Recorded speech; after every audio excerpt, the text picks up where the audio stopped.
heart out.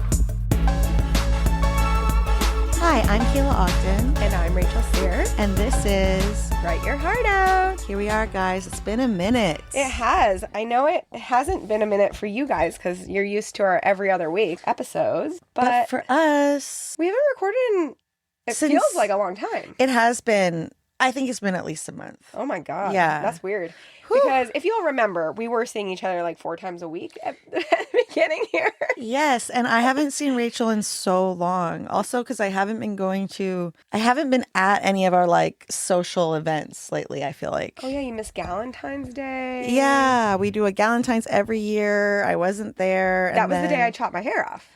Oh, the very day. That was the day. Oh my gosh. Yeah, she walked in my house today and she was like, "Oh my God, you chopped your hair off." And now it's old news to me. Yeah. But new news. How did the Galentine girls react to your fresh new chop?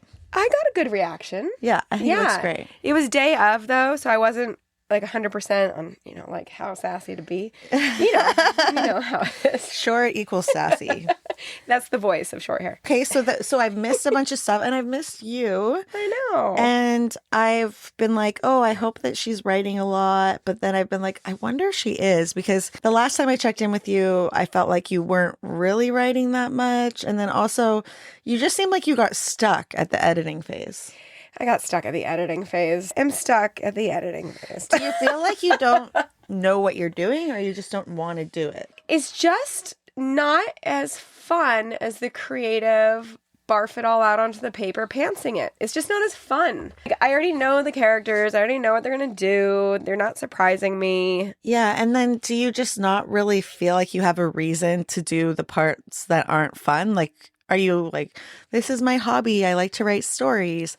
Kind of like that guy from our writers group that we have, who he writes all of these sci-fi books and he builds all these worlds that are like 100,000 words. And then he just puts them in a drawer and leaves them. Do you think you're going to be like that? Well, I was actually thinking that this morning because we were like going to record today, and I swim on Thursdays.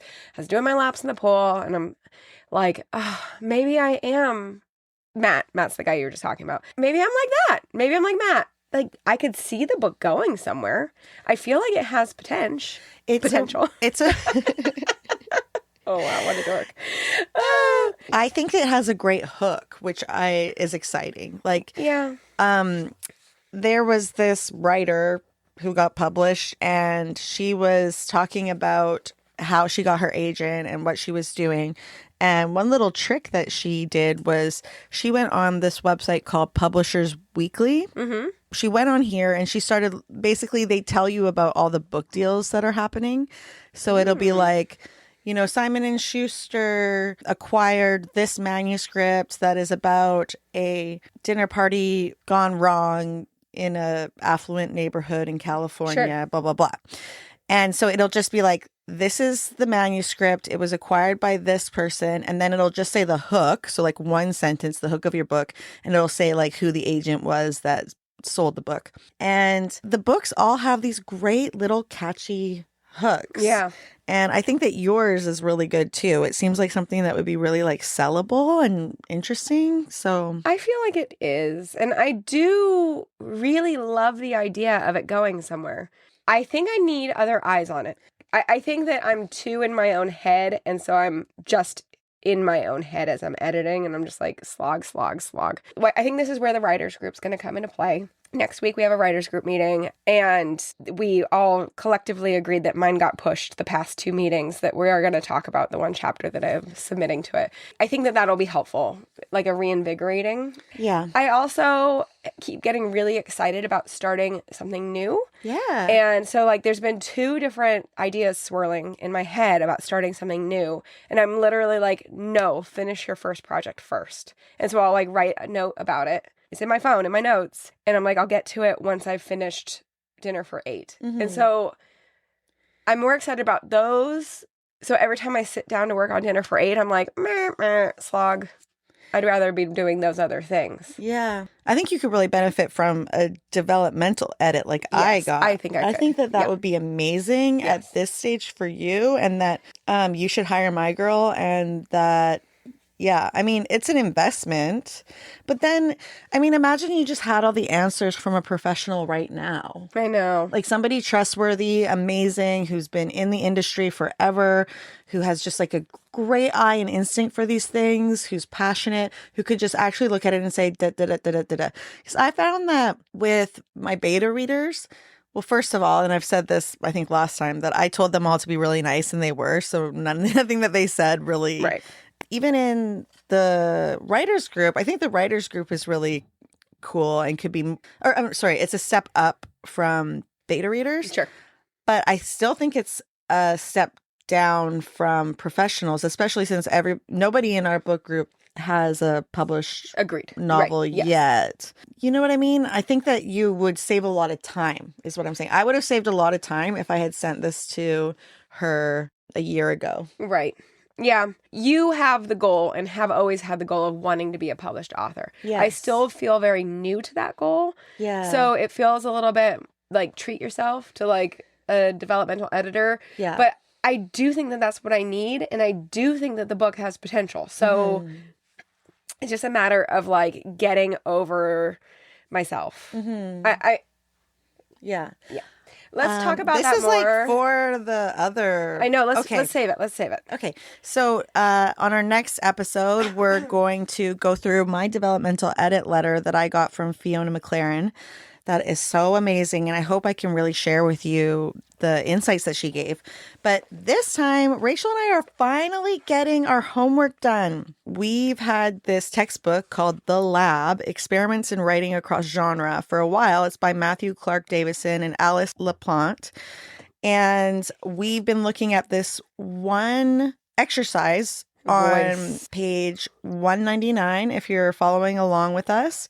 And Rachel, would you like to read what we're doing there with our homework? Sure. Okay. We actually did this a while ago. But then we just kept getting exciting other things that we needed to talk about. So it got pushed off. So here we are. The project that we did was to write or choose a paragraph of your own work that you feel is so alive that it's appropriate for the opening scene of a short story or novel chapter. And then you are to rewrite it in a voice completely different from your current draft. Rewrite it in an exaggerated voice that's not authentic to you or your story. The point here is to be silly, to have fun, limit yourself to 300 words.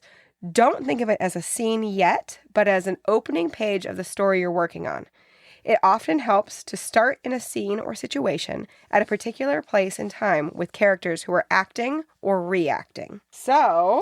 Oh my God. Okay, so I don't know if I really did this right. Well, I'm having the same feelings about my work. I'm like, I don't know if I did it right. I don't think I did. And I think we did it very differently. Ooh, okay. So It's going to be interesting. it seems like this is like, do a voice that's totally crazy different, like that isn't true to your story at all. I didn't do that. So I have a scene that has two characters in it. And I did one from one character's point of view and then one from the other's character's point of view. But the characters are very different. So the voice is very different because it's like sort of a third person close point of view in each of the sections. This is a book that I wrote before Pillow Forts Down, which is my complete manuscript. And I haven't revisited it in years. I just kind of, I wasn't a good enough writer to write this book at the time. So I put it in a drawer basically. Then I wrote Pillow Forts Down. And now I feel like if I want to write this book, I can. This book was called Corpse Pose. Ooh. And this is a scene, it's not the starting of the book, but this is a scene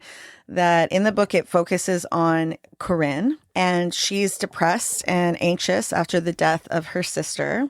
She's a young woman. She's in her early 20s. And so her sister has died in this really kind of traumatizing way. And she got some money, so she bought this little house. It's in San Mateo, California. She doesn't want to be seen or known. She just wants to sink back into this house and just grieve. And she's so depressed, like she can barely like lift a limb kind of thing. So she's new to the neighborhood. She doesn't really value taking care of herself right now. And because she's a young woman, she's used to being objectified. And as a millennial, she's kind of weary of boomer men and men of the older generation. Fair.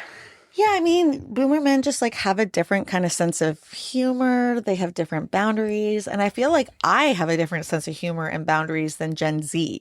Like, I noticed that at the conference that I went to. Like, I would make little like jokes about like sex or race or stuff. And people are just like, you can't say that. Like, I noticed that too when I was in school. Yes. and I'm kind of like, come on, we have to be able to say this kind of stuff or else the world is Totally. just so like flat and banal. But, anyways, that's probably how they feel about us. Probably. We're like, please don't ask me to sit on your lap, strange old man, and Yeah, right. and tickle me. This is not right. Anyway, Oh, no. that's literally has happened to me. Yep. Yeah, so she's a little wary of people like that, and she requires a few things, and that's where she's at. And then, so I guess I'll read her point of view, and you can see how that is, and then I'll tell you about the other character, and then you can see how that is. Okay, here we go. As I walk toward the garage sale, I take in the cars, front yards, and houses of my new neighbors. Strollers, scooters, and bikes are scattered across lawns.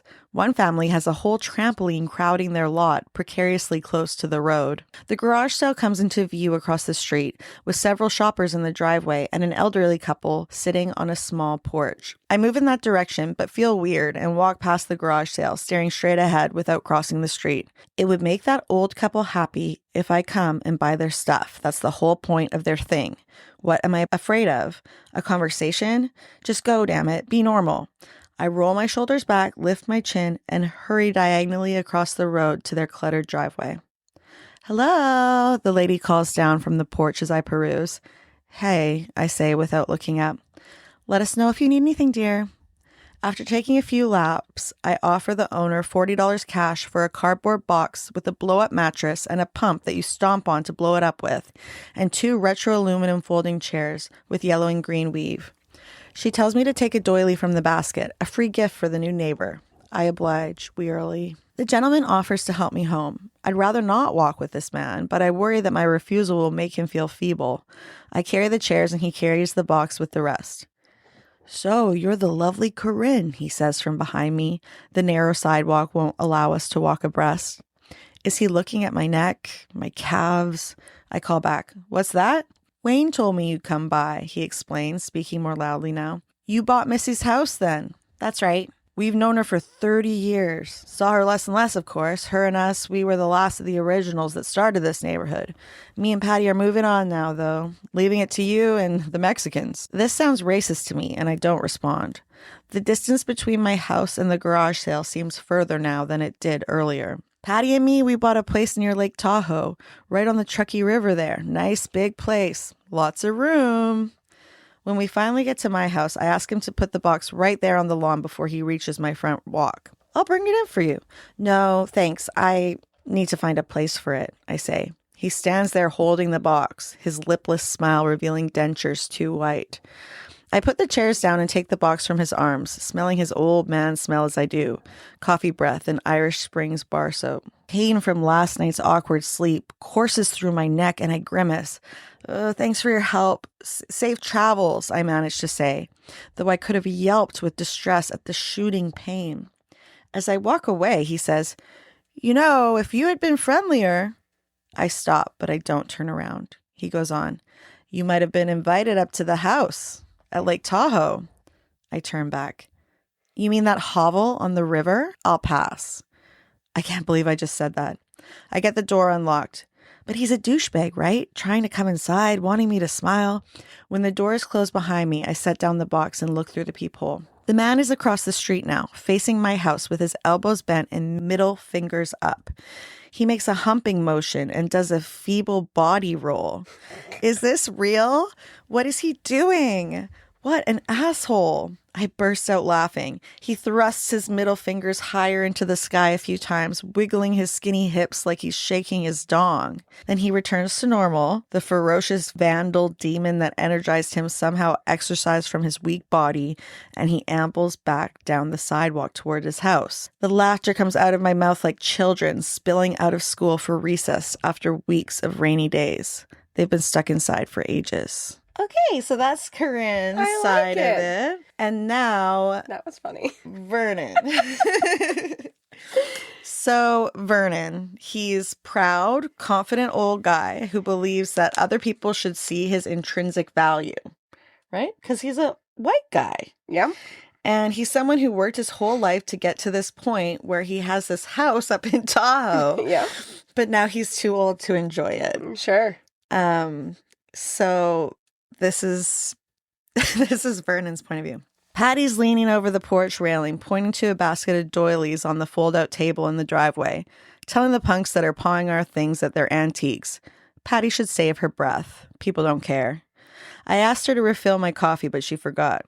She's in her own world, thinks she's hosting a garden party.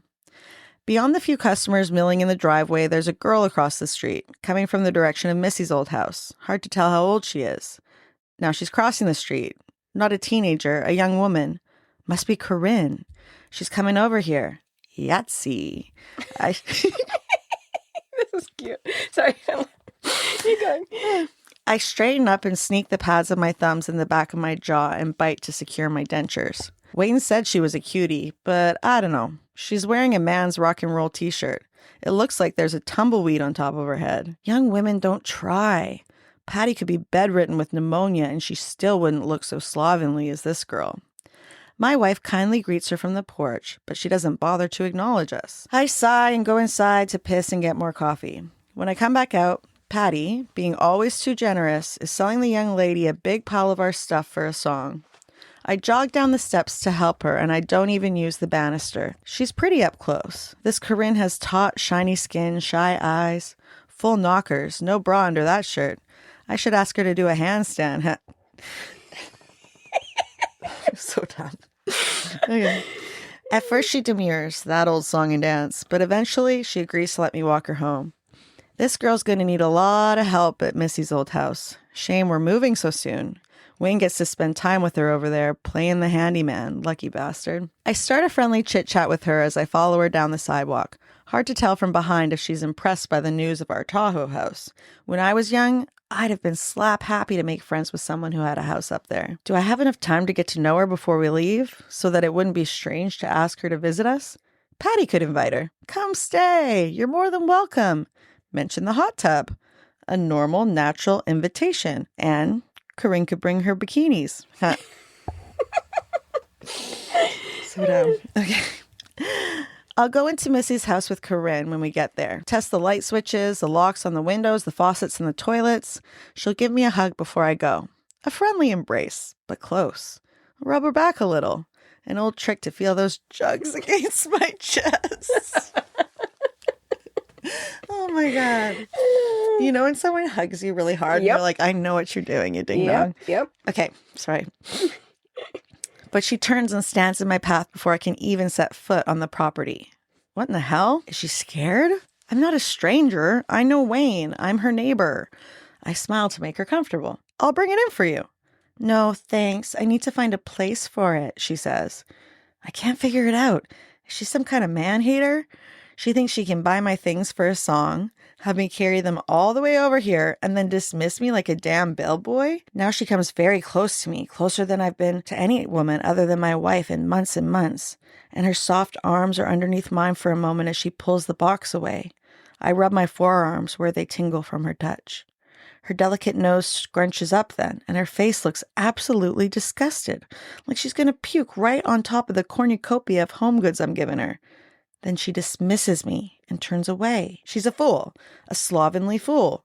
She doesn't know what having a friendship with an older man could be like. She has no imagination. She's walking away. But this could still work. I'll give her one last chance.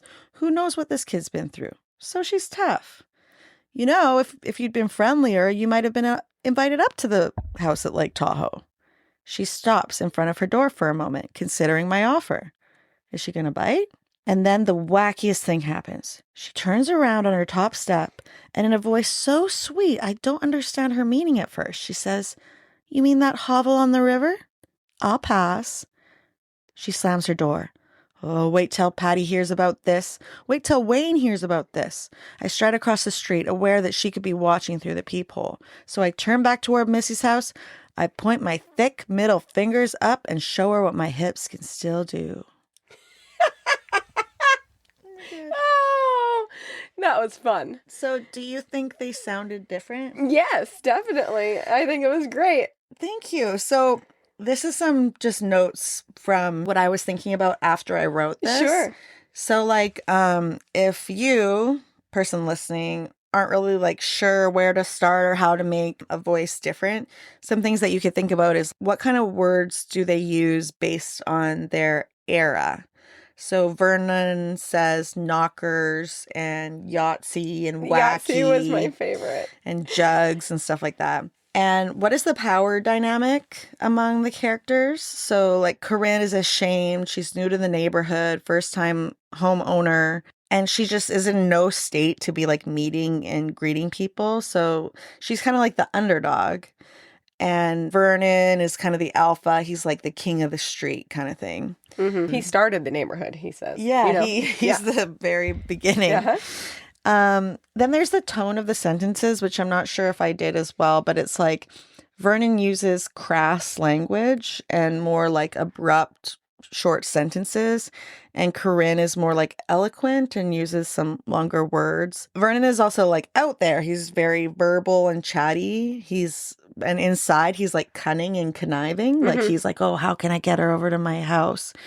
And Corinne is more like internal. She doesn't say much because she doesn't want to invite any more conversation and she's shy, but she's not cunning. Like when she says that mean thing to Vernon, it's like it just pops out of her mouth and she can't believe it. So those are a few things that I think I did with the voice. Yeah, I think that you did a good job describing the tumbleweed on the top of her head. You know, like I feel like that's probably how a lot of older people in general, not just men, think of like the mom bun, you know? Yeah, the top knot. Yeah. And so I think that was a great descriptor, you know, how the different ways that they would view each other, I think was really great as far as establishing different point of view and character. Thank you. And then one thing I wanted to do too was like how does he see what he's doing across the street? And like he's like my thick middle fingers, Totally. like I'm just like this big man showing her that like I still got this stuff. Totally. Where she's like, what the fuck? Like this weird skinny pervert. Like he looks like he's been possessed by like a teenage demon or something. Yeah. That was something that I kind of worked on. Yeah. Yeah. I like it. Cool. I can't wait to hear yours. Okay. What did you do? Did you do the same thing as I did? 100% different. Not the same at all. Good, I guess. I don't know.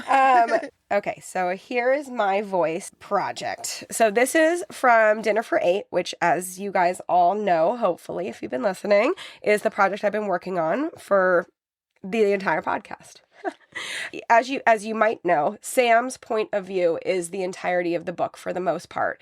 It's a first-person narrative, and there are now chapters throughout the entire book that fall back to the past, and they're actually from the antagonist's point of view.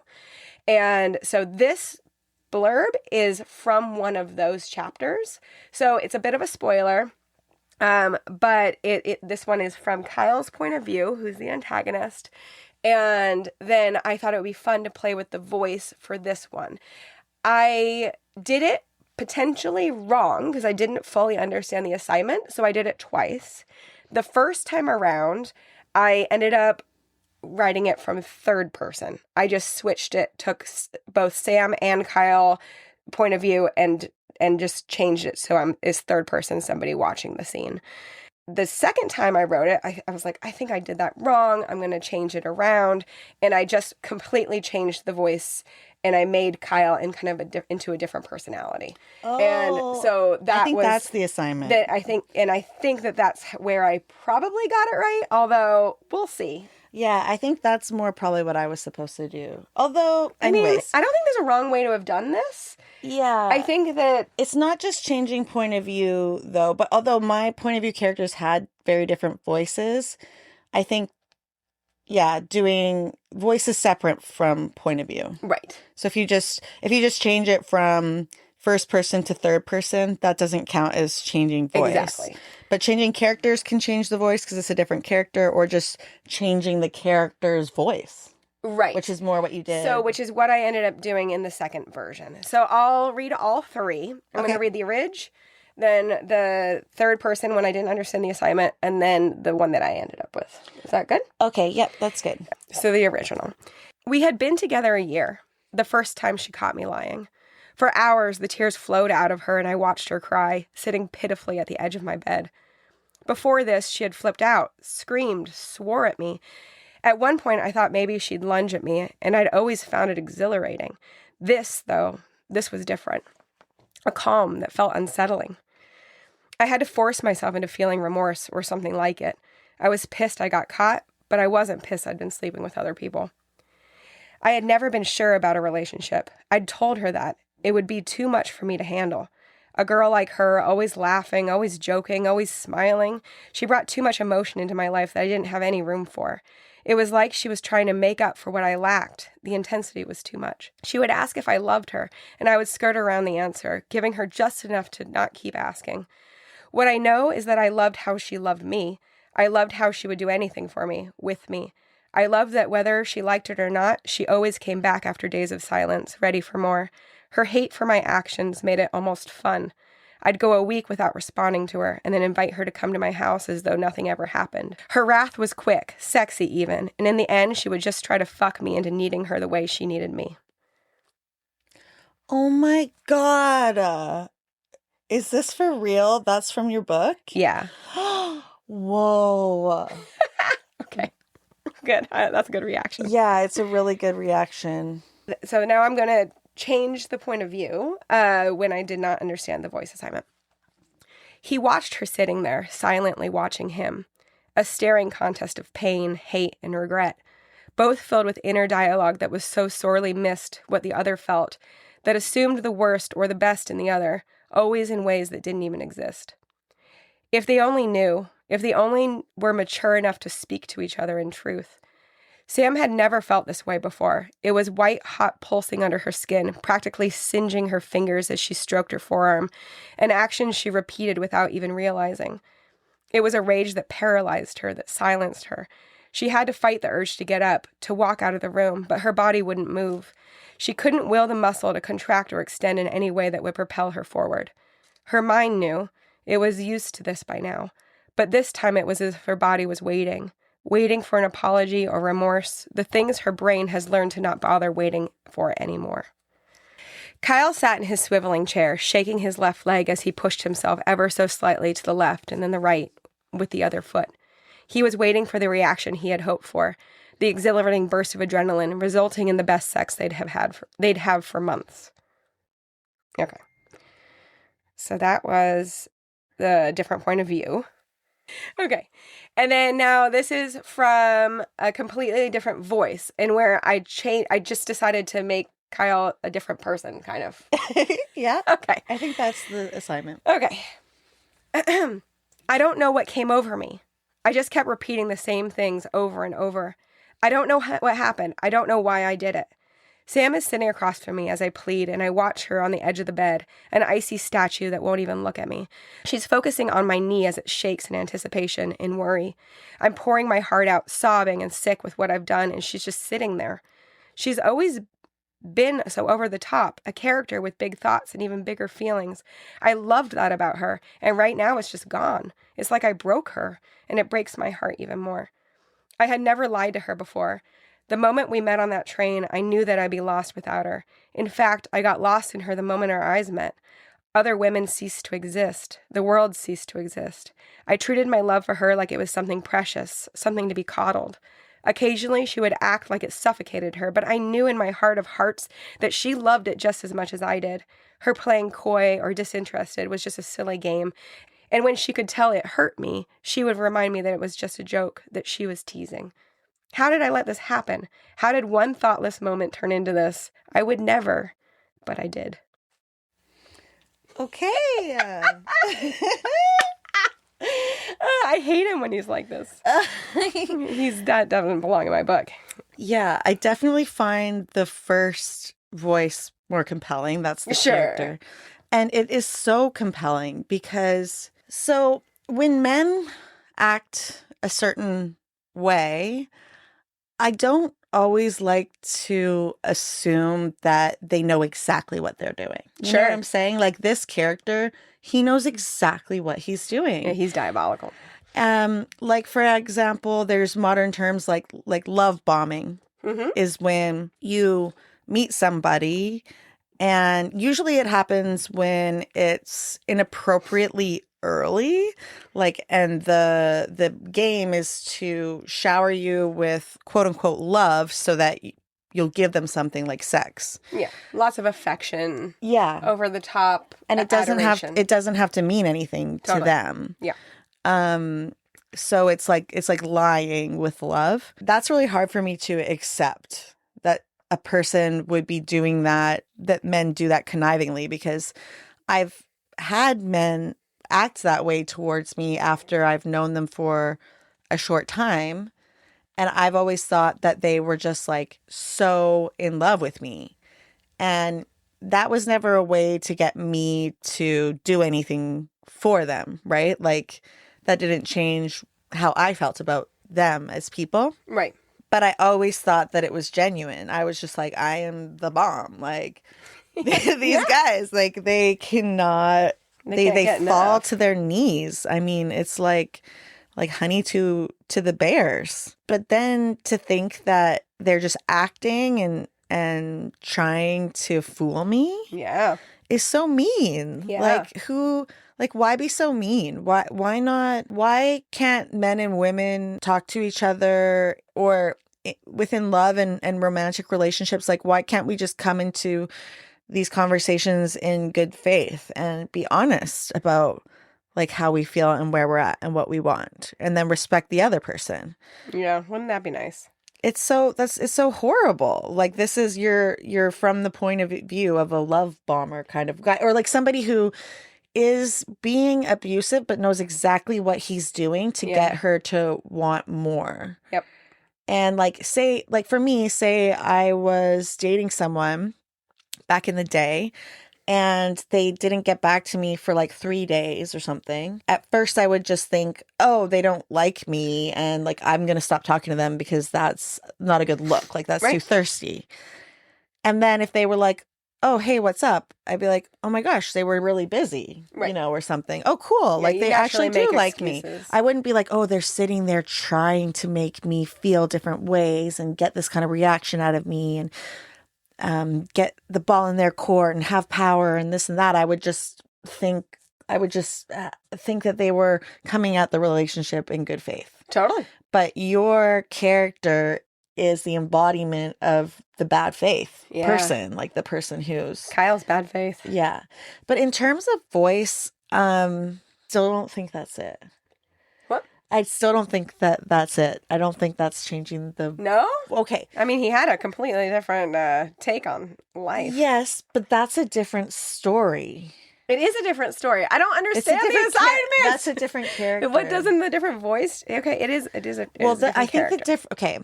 I mean, I think it was good. It was showing the scene with a different character, and it was very different. But I think the voice is more about the style that this guy like has when he thinks about or talks about what he's doing. He's still the same guy who's doing the same thing, but his voice would now be, and it's not even about like his emotion. It's like now his sentences are clipped. Or now his sentences are like more florid. Sure. Or something. See, I just like... Or is that just style?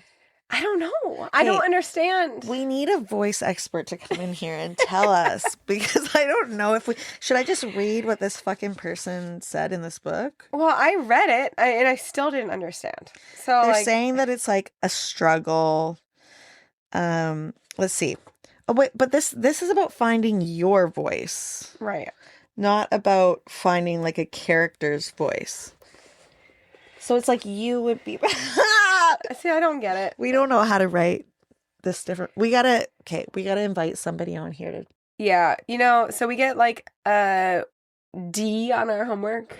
Yeah, I guess, because I just can't change the character. Has a different voice, and you also just changed the character.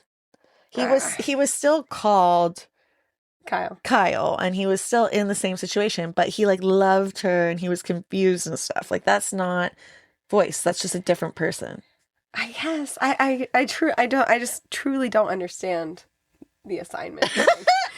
Yeah, if it's not their personality, if it's not the point of view, if it's not just your style of writing sentences, then what the literal fuck is voice? Yeah. Can someone tell us? Okay, caller. Dear reader, dear listener, please call in. Please write to us. Yeah. Do we still have the phone number? Oh, well, yes, we can get it back, but it like paused itself. Google Voice is like, it's like nobody's called you. We're pausing. But if you know what you're talking about when it comes to voice, or if you just have an opinion about it and want to write to us and tell us what you think about it, please do it. We'll read it. Yeah. We want to know. We'll read it on here. We want to know what you think. One last thing before we go is that there's this book that's been getting so much press. So it's called Lost Lambs by Madeline Cash. And it is all over the place. Like this writer, Madeline Cash, she just blew up. And I'm like, what is all the fuss about? She's getting interviewed in all the big magazines. Everybody's covering her. Everybody is going bananas for her debut. Like I said, Lost Lambs. And I'm like, all right, let me see what's going on here. So I ordered it, and bookshop.org, the one that I like to order from because they support small businesses, small booksellers, they were sold out of it. So I was like, well, damn, I really want it. So I ordered it off of Amazon, shamefully. Boo. And I got it, and I read the first chapter, and I was absolutely stunned. Oh, wow. Okay. It makes me feel like I can't do this. Uh-oh. She's like 29 or 30 years old. Like this is really putting me in my feelings. And I just have to tell myself, okay, she's in a different lane. She's doing a whole different kind of thing. But I also think that you should read it rather than listen to it. Okay. But I want to talk about it soon. So how can we read it fast? Is there any way? How long is it? It's like this. Okay. She's pointing to a picture on of the book. website of. Oh, I didn't bring it. It's like a normal. It's like a normal the size book. of the lab, but No, it's way less dense than Okay. this, right? Like it's like Well, I think we can make it happen. soon. Yeah. Well, let's make it happen soon.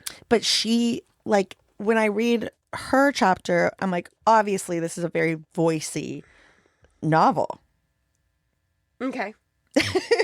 So maybe Not that I understand what that means. Not that we know what that means.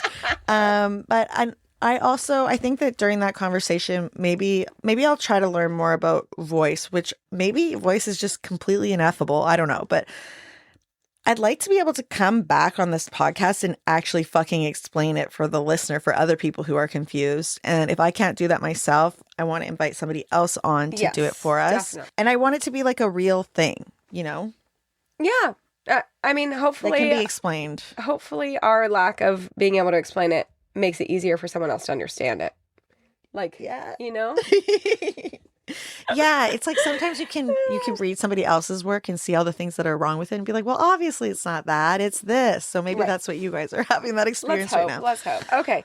Well, Thanks for listening. Yeah, we'll see you in 2 weeks. Yeah, and please give us 5 stars. Oh yeah, subscribe. And like if it. you wrote us a nice little review on Spotify or Apple Podcasts or wherever you get your pods, that would be like the most exciting thing in the world. And Rachel and I might have to like go for a drink or something like that. Oh my God, that'd be great. Hey, wait. Oh my God. I forgot to tell you. We have another submission. Oh, We have another guy who's in England. You guys, you are abroad. You are all over the world. This is amazing.